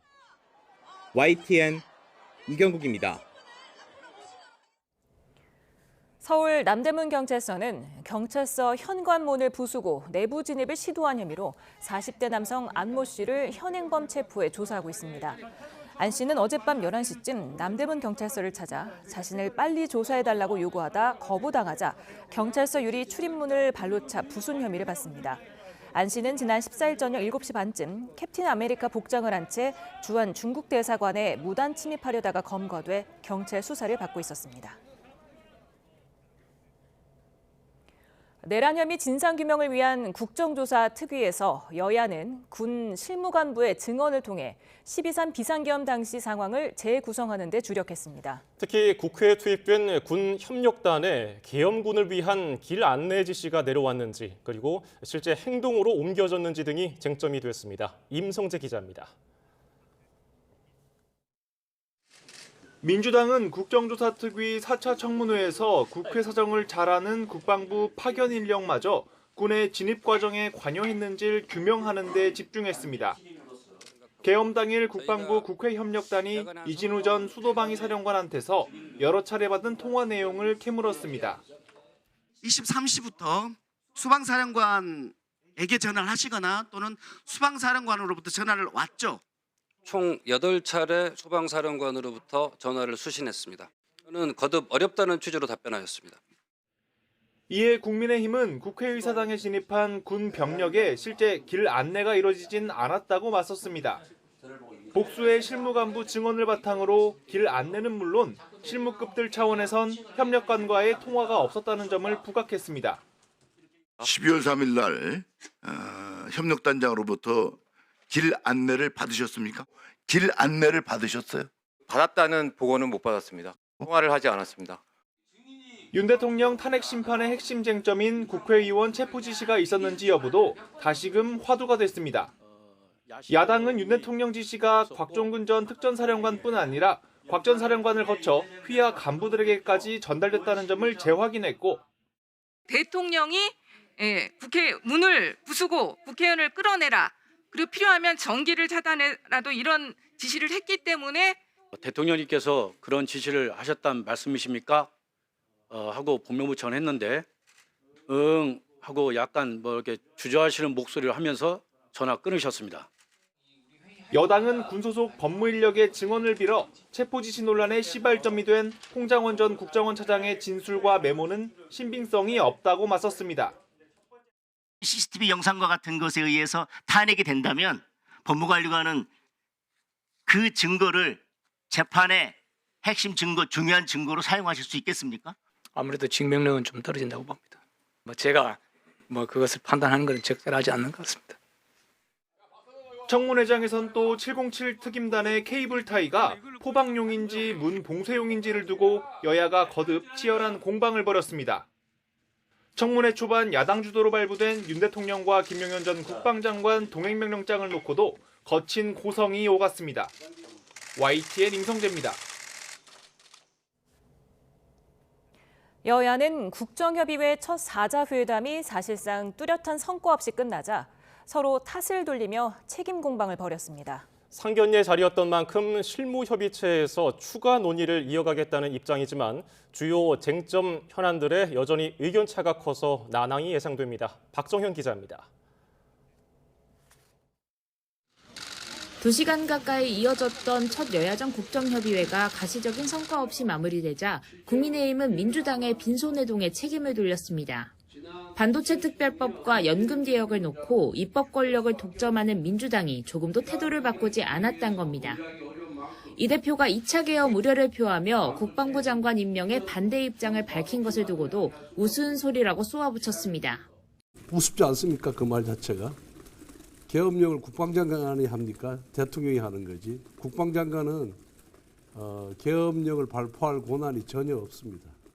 민주당은 오히려 여당이 아무런 정책도 내지 않고 야당 반대에만 골몰했다며 야당 하는 일에 발목만 잡으면 그게 무슨 여당이냐고 따져 물었습니다. 특히 트럼프발 관세위기에 대응해 통상특위를 구성하자는 민주당 제안을 여당이 받아들이지 않은 건 이해가 안 된다고 날을 세웠습니다. 이거 안 된다, 저거 안 된다 이러지 마시고 이거 하자, 저거 하자 이렇게 좀 포지티브하게 능동적으로 나와주시기를 부탁드립니다. 그게 집권당의 태도 아니겠습니까? 여야는 이르면 다음 주 다시 한번 실무협의에 나설 가능성이 거론되지만 주요 현안을 둘러싼 입장차는 여전한 상태입니다. 특히 반도체 특별법 논란에 여당에선 주 52시간제 예외의 3년 한시 적용 또는 특별 연장 근로 규정 완화의 특별법 명시를 제안했지만 야당은 근로시간 예외 적용에 양대 노총 반대가 클 뿐 아니라 국내 대기업들도 큰 필요성을 느끼지 못하고 있다며 동의하지 않은 거로 전해졌습니다. 연금 개혁의 경우 야당은 소득 대체율 44%를 요구하는 대신 자동 안정화 장치를 받겠다고 제안했지만 여당은 43%를 절충안으로 내세우고 있습니다. 큰 틀에서 필요성의 공감대를 이룬 추경도 민생회복 쿠폰 등 여야 충돌 가능성이 남아있어 협의 과정이 녹록치 않을 거로 예상됩니다. 여야 모두 첫 술을 배부를 순 없다며 추가 합의 가능성을 열어놓곤 있지만 조기 대선 가능성에 전국 주도권 다툼이 격화되면 큰 진전을 이루긴 어려울 거란 관측도 적지 않습니다. YTN 박정현입니다. 이번 주 갤럽 여론조사에서 국민의힘 정당 지지도는 34%, 민주당은 40%인 것으로 나타났습니다. 한국갤럽이 지난 18일부터 사흘간 전국 18세 이상 1,002명을 조사한 결과 국민의힘은 지난주보다 5%포인트 하락한 반면 민주당은 2%포인트 상승하며 6%포인트 차이가 났습니다. 4기 대통령 적합도는 민주당 이재명 대표가 34%로 가장 높았습니다. 이어 김문수 고용노동부 장관이 9%, 홍준표 대구시장 5%, 오세훈 서울시장과 한동훈 전 국민의힘 대표가 각각 4% 순이었습니다. 다음 대선 결과와 관련해서 정권 교체를 위해 야당 후보가 당선돼야 한다는 응답은 53%로 정권 유지를 위해 여당 후보가 당선돼야 한다는 응답 37%에 앞서는 것으로 나타났습니다. 윤석열 대통령 탄핵에 대해서는 60%가 찬성, 34%가 반대했습니다. 일주일 전 조사보다 찬성 응답은 3%포인트 올랐고 반대 응답은 4%포인트 하락했습니다. 자세한 내용은 한국갤럽 홈페이지를 참조하면 됩니다. 여권 내에서는 조기 대선 언급이 사실상 금기시되고 있지만 대선 잠룡들은 점차 발언 수위를 높여가는 모습입니다. 홍준표 시장은 대통령 탄핵 기각을 바라는 마음과는 별개로 조기 대선을 준비해야 한다고 말했고, 김문수 장관은 최근 본인의 행보에 해석은 자유라며 여지를 두는 듯한 발언도 했습니다. 김다연 기자입니다. 여권 잠룡으로 분류되는 홍준표 시장은 지난해 12월 일찌감치 대권 도전 의사를 밝혔습니다.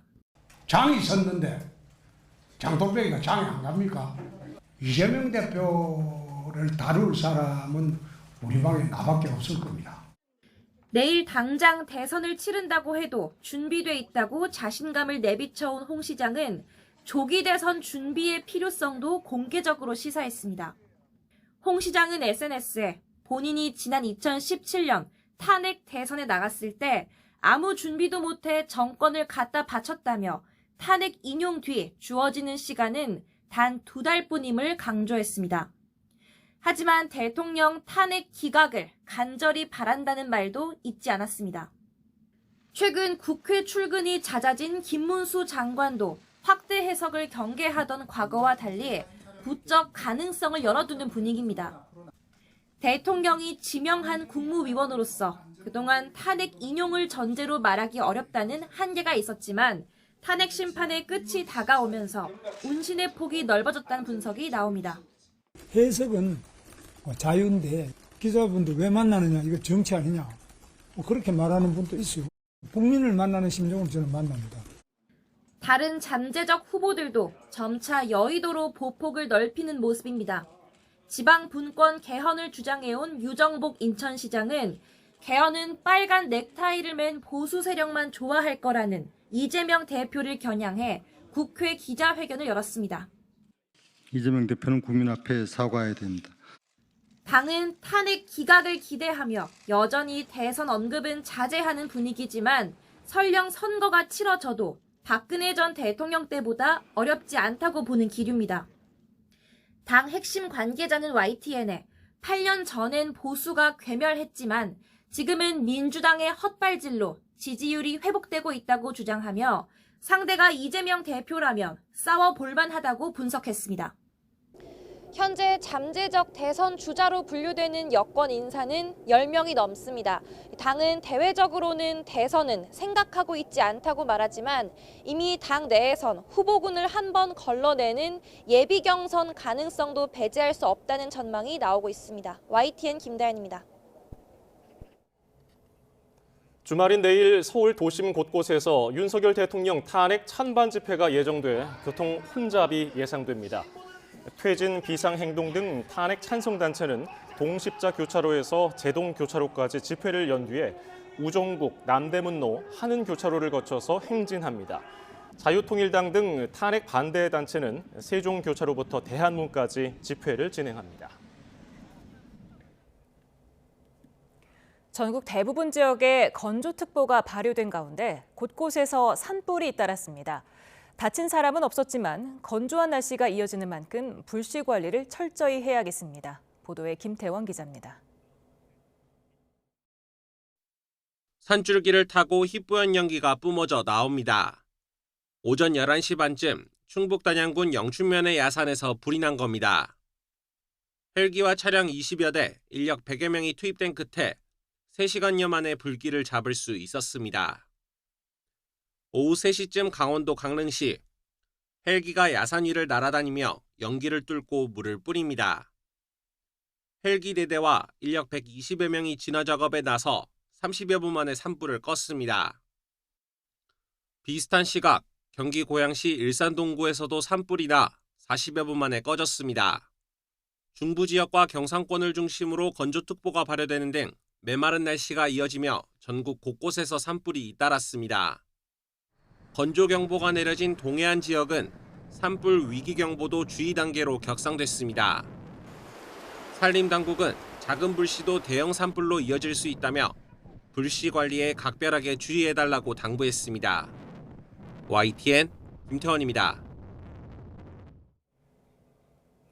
올 봄에는 예년보다 따뜻할 것으로 예고되면서 개나리와 진달래, 벚꽃 개화까지 예년보다 일주일 이상 빨라질 것으로 전망됐습니다.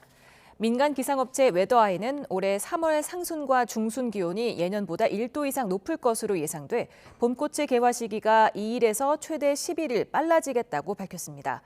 개나리는 다음 달 14일 제주도를 시작으로 부산과 대구 15일, 광주 16일, 대전 20일, 서울에서는 20일쯤 노란 꽃망울을 터뜨리겠고 진달래는 제주도에서 다음 달 16일 개화해 서울 등 중부지방에서는 20일쯤 피어날 것으로 보입니다.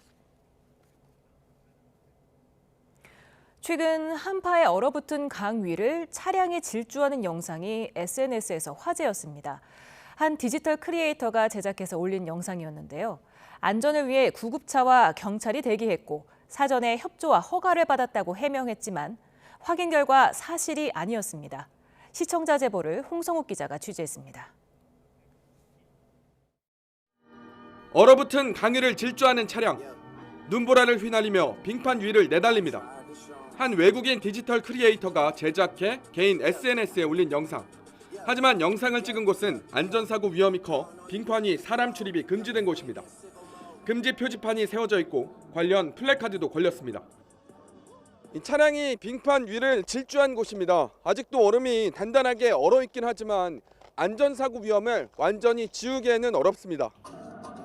위험해 보이는 모습에 당시 현장을 목격한 시민이 신고했고 경찰과 소방이 출동하기도 했습니다. 이거 나도 해도 되나? 누구나 막 가서 하게 되면 막 사고 나고 그러면 또 막 경찰들 가고 소방관들 가고 인사사고도 날 수 있고 그런 거잖아요. 어린애들이 또 보고 할 수도 있고 그러니까. SNS 해당 게시물에 누군가 문제를 제기했습니다. 그러자 사전에 필요한 협조와 허가를 받아 진행했고 안전을 위해 구급차와 경찰이 대기했다는 답글이 달렸습니다. 하지만 자치단체는 사고 위험 지역이라 허가를 내줄 수도 없고 내주지도 않았다고 밝혔습니다. 저희가 그걸 해줄 리가 없죠. 들어가는 것도 나오라고 하네요. 119 역시 마찬가지. 사고 위험 신고를 받고 출동했다는 겁니다. 영상 초반부에 경찰과 소방 차량이 나와 마치 처음부터 대기하고 있던 것처럼 보이지만 사실 촬영을 모두 마친 뒤에야 현장에 도착했다고 밝혔습니다. 상식적으로 그런 데까지 저희 소방하고 경찰이 쫓아나가면 진짜 국민들 말씀대로 위급한 상황이 터졌을 때 어떻게 할 거예요? 얼어붙은 강위를 차량으로 달린 행위를 처벌할 수 있는 명확한 법적 근거는 없습니다. 자치단체와 소방당국은 해빙기가 시작돼 사고 위험이 크다며 호기심에라도 절대 하지 말아야 할 행위라고 당부했습니다. YTN 홍석입니다. 아내를 살해한 뒤에 2달 넘게 자신의 차량에 시신을 은닉한 혐의로 긴급 체포된 남편이 구속됐습니다. 경찰은 이 남성이 아내 시신을 다른 곳에 유기하려 했는지 등 수사를 이어가고 있습니다. 표종우 기자입니다. 경찰 호송 차량이 피의자를 태우고 법원으로 향합니다. 아내를 살해해 2달 넘게 시신을 보관한 남성에 대한 구속영장 실질심사가 진행됐습니다. 법원은 7시간 만에 도망할 우려가 있다며 구속영장을 발부했습니다. 40대 남성 A씨는 지난해 11월 집에서 아내를 폭행해 숨지게 한 뒤 자신의 차량 트렁크에 시신을 은닉한 혐의를 받고 있습니다. A씨는 경찰 조사에서 아내의 이혼하자는 말에 화가 나 범행을 저질렀다고 진술했습니다. 국립과학수사연구원은 40대 아내가 머리 부위 손상과 목 졸림으로 숨진 것으로 추정된다는 구두 소견을 밝혔습니다. A씨는 아내의 시신을 이불로 감싸 집 근처 공영 주차장에 있던 자신의 승용차 트렁크에 보관했습니다. 경찰은 지난 3일 피해 여성 지인의 실종 신고를 받은 뒤 피해자 휴대전화와 신용카드 사용 흔적이 2달여 동안 없는 점을 볼 때 강력 사건인 것으로 판단하고 수사를 벌여왔습니다. 또 일용직 노동자인 A씨가 경제적 문제로 아내와 자주 다툰 점 등을 바탕으로 A씨를 유력 용의자로 지목하고 차량을 압수수색해 시신을 발견했습니다. A씨는 아내 시신을 실은 채 며칠 동안 차를 몰았던 것으로 확인됐는데 경찰은 A씨가 시신을 숨기려 했는지 당시 행적을 추적하고 있습니다. YTN 표정우입니다. 부모가 외출한 사이에 숨진 23개월 된 아기에게 외관상 특이점이 발견되지 않았다는 국과수 1차 소견이 나왔습니다. 경기 남양주 남부경찰서는 숨진 23개월 남자 아기에게서 골절이나 외상이 발견되지 않았다는 국과수 1차 구두 소견을 전달받았다고 설명했습니다. 앞서 어제 새벽 4시 10분쯤 경기 남양주시 평내동에 있는 아파트에서 23개월 남자 아기가 숨을 쉬지 않는다는 신고가 소방에 접수됐습니다. 아기 부모는 외출 중이었는데 홈캠으로 아기를 확인하다가 이상한 점을 발견해서 집으로 왔다고 경찰에 진술한 것으로 파악됐습니다. 지난해 전공의 집단 사직 여파로 군의관 등 입영 대상자가 필요 이상으로 늘어나면서 처음으로 수요를 초과했습니다. 군 당국이 훈령을 개정해 최대 4년에 걸쳐 입영시킨다는 방침을 밝혔는데 미필 전공의들이 강하게 반발하고 있습니다. 박희재 기자입니다. 지난해 의대증원 정책 추진 속에 대거 사직한 전공의 가운데는 군 미필 전공의들도 포함됐습니다. 이들은 의무사관 후보생 신분이 되는데 군의관 혹은 보충력으로 편성돼 공보위로 복무해야 하고 일반 병으로의 전환은 병역법상 불가능합니다. 군 당국은 매년 초 군의관 통상 600에서 700명, 공보위는 200에서 300명 수준에서 1000명 안팎인 후보생 모두를 선발해왔습니다. 그런데 지난해 전공의 집단 사직 여파가 변수가 됐습니다. 후보생 입영 대상자가 최소 3배 이상인 3,300명으로 크게 늘어 필요한 수보다 처음으로 많아진 겁니다. 이들을 한 번에 군의관이나 공보위로 충원하게 되면 내년 이후 충원할 군의관이 없어지는 문제가 발생합니다. 이를 해결하기 위해 군 당국은 최근 이들을 4년에 걸쳐 나눠 입영시킨다는 방침과 함께 행정적으로 관리할 필요성에 따라 현역 미선발자로 따로 분류하는 개정안을 입법 예고했습니다. 의무사관 후보생 제도가 마련이 되면 그에 따라서 군에 필요한 시기에 오게 되는데 대상이 많고 저희가 그 인원을 다 수용할 수 없으니까 일부. 하지만 미필인 사직 전공의들은 입영이 불확실한 상황에서 길게는 4년까지 기약 없이 기다리게 됐다며 반발하고 있습니다. 병역법상 일반 현역병으로 입대하는 것도 불가능해 다른 병역 대상자와 비교해도 불이익이 크다는 주장입니다. 특히 군필자를 상대적으로 우대하는 의료계 취업 시장에서 일자리 구하기도 어렵다고 말합니다.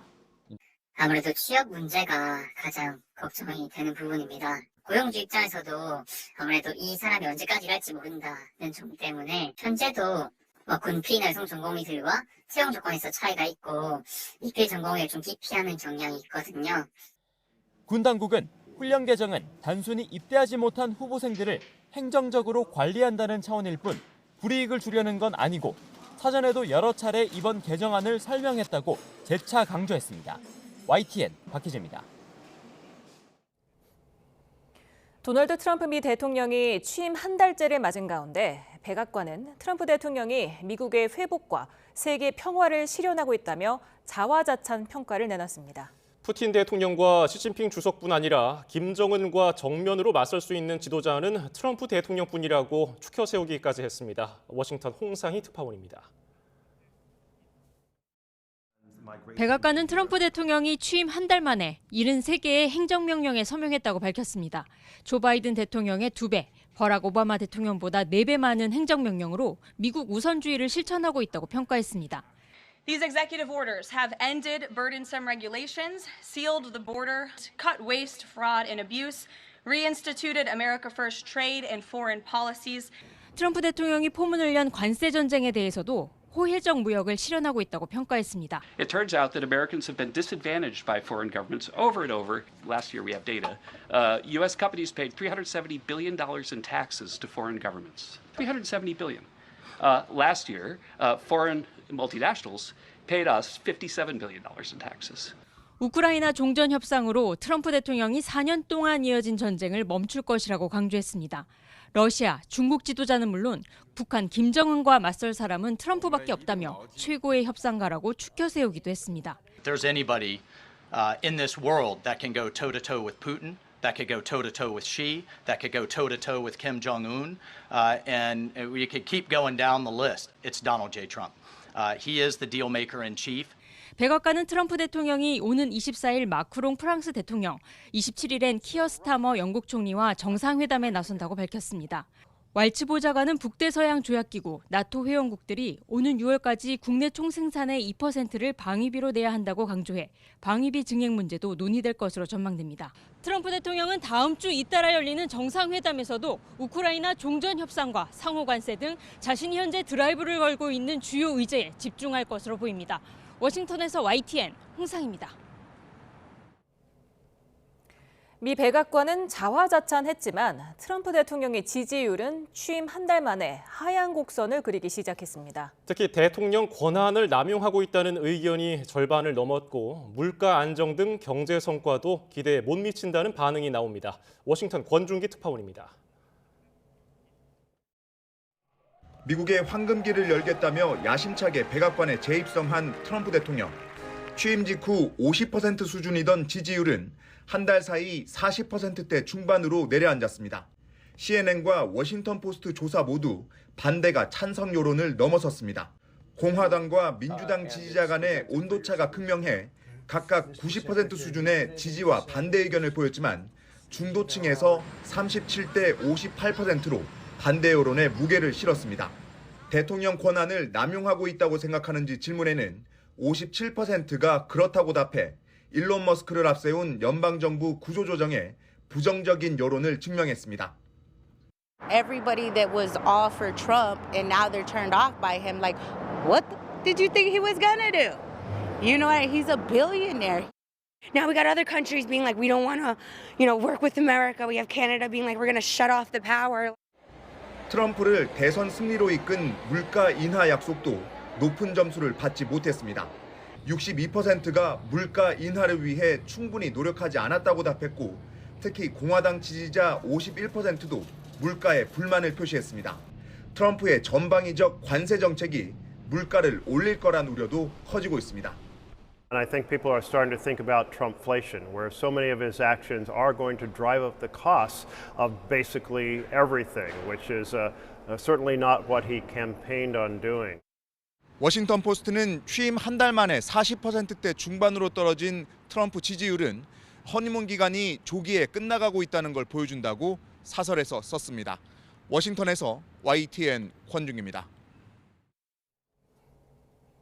미국 정부 구조조정을 지휘하는 일론 머스크가 정치 행사에서 전기톱을 휘두르며 관료제를 개혁하겠다고 외쳤습니다. 이대로라면 나라가 파산한다며 정부 효율부 활동의 정당성을 강조했지만 머스크에게 그럴 권한이 있는지는 물론 성과를 두고도 논란은 이어지고 있습니다. 김도원 기자입니다. 무대 위에 오른 일론 머스크가 전기톱을 들어올립니다. 남미의 트럼프, 밀레이 아르헨티나 대통령의 선물입니다. 정부 구조조정을 지휘하는 머스크, 모두 다 썰어버리겠다는 듯 소리칩니다. This is the chainsaw for bureaucracy. Chainsaw. 전기톱은 머스크처럼 정부 예산 삭감을 추진하는 밀레이 대통령의 상징이기도 합니다. 톱날에는 스페인어로 자유만세라는 문구와 함께 욕설이 새겨져 있습니다. 머스크와 정부 효율부의 마구잡이 공무원 해고와 예산 삭감에 반발이 커지고 있지만 머스크는 단호합니다. A country is no different from a person. Country overspends, country goes bankrupt. Same as a person who overspends goes bankrupt. 정부 효율부는 지난 한 달 남짓한 활동으로 550억 달러, 우리 돈 78조 원이 넘는 돈을 아꼈다고 주장했습니다.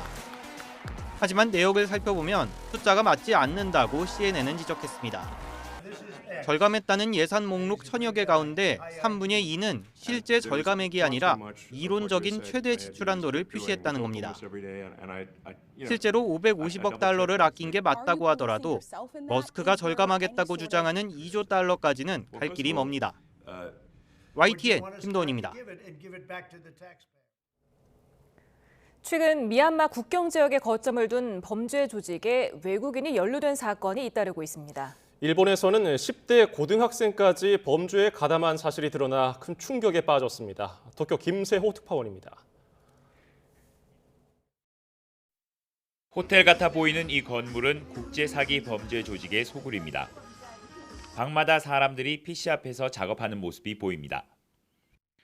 조직원이 묶여있는 외국인에게 전기 충격기를 쉴 새 없이 들이댑니다. 최근 일본 10대 고등학생 2명이 미얀마 국경 근처에 자리 잡은 범죄 조직에 가담한 것이 확인됐습니다. 온라인 게임 등으로 알게 된 사람이 해외에서 손쉽게 돈을 벌 수 있다고 한 말에 속아 넘어갔습니다. 미얀마에 도착하자마자 작업장에 감금된 채 일본인을 대상으로 한 보이스피싱 작업에 투입됐습니다. 거부하거나 성과가 나오지 않으면 구타와 전기 고문 같은 가혹 행위가 이어졌습니다. 근처 범죄 조직에 외국인 10,000명 정도가 범죄에 가담하고 있는 것으로 파악됐습니다.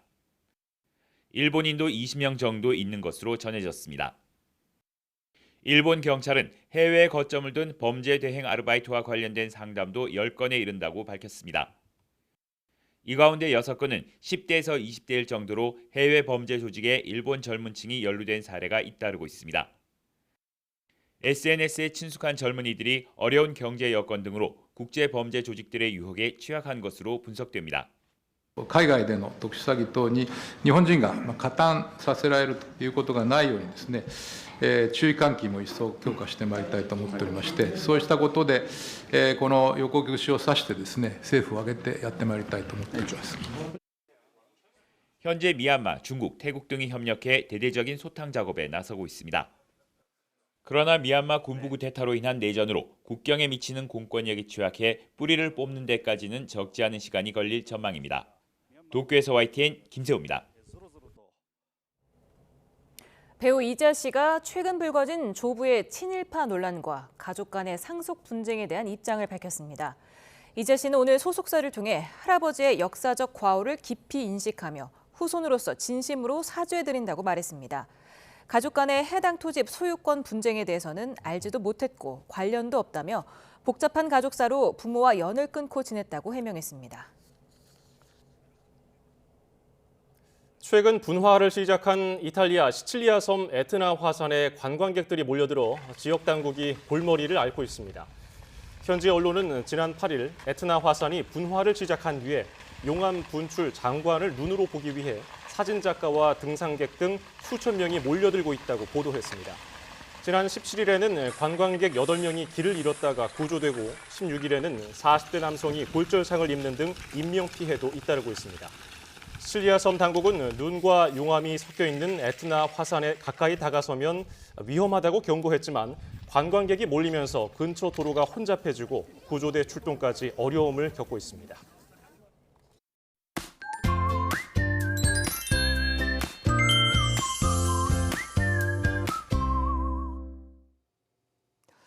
닷새째 강추위가 기승을 부리고 있습니다. 2월의 마지막 주말인 내일도 추위의 기세는 여전하겠는데요. 서울 아침 기온이 영하 7도, 철원 영하 12도, 광주 영하 3도 등으로 오늘과 비슷한 수준 보이겠고요. 한낮에도 서울 기온이 2도, 철원 1도, 광주 3도에 그치며 종일 춥겠습니다. 이렇게 예년 기온을 밑도는 강추위가 계속되지만 낮 동안에는 영상으로 기온이 올라서면서 강이나 하천에 얼음이 녹을 수 있습니다. 네, 따라서 사고를 예방하기 위해서는 출입이 통제된 곳에 절대 들어가면 안 되고요. 허가된 곳에서도 구명조끼를 꼭 착용해야 합니다. 또 빙판 위에 올라설 때는 먼저 10cm 이상 얼어 있는지 확인을 하는 것이 중요하고요. 추워도 얼음 위에서는 절대 불을 피워서는 안 된다는 점도 기억해 주시기 바랍니다. 내일도 하늘에는 구름만 다소 지나겠습니다. 따라서 대기가 무척 건조하겠고 바람도 강하게 불어 산불 등 화재 위험이 크겠습니다. 불씨 관리를 잘 해주시기 바랍니다. 또 충청과 호남은 내일 새벽부터 아침 사이 그리고 모레 새벽부터 오후 사이 눈이 내리면서 1에서 5cm의 눈이 쌓이겠고 제주 산간에도 최고 8cm의 적설량을 기록하겠습니다. 강추위는 다음 주 월요일 낮부터 기온이 오르면서 차츰 누그러질 전망입니다. 날씨 캔버스의 원이다. 김수현이었습니다. 뉴스플러스를 마칩니다. 시청해주신 여러분 고맙습니다.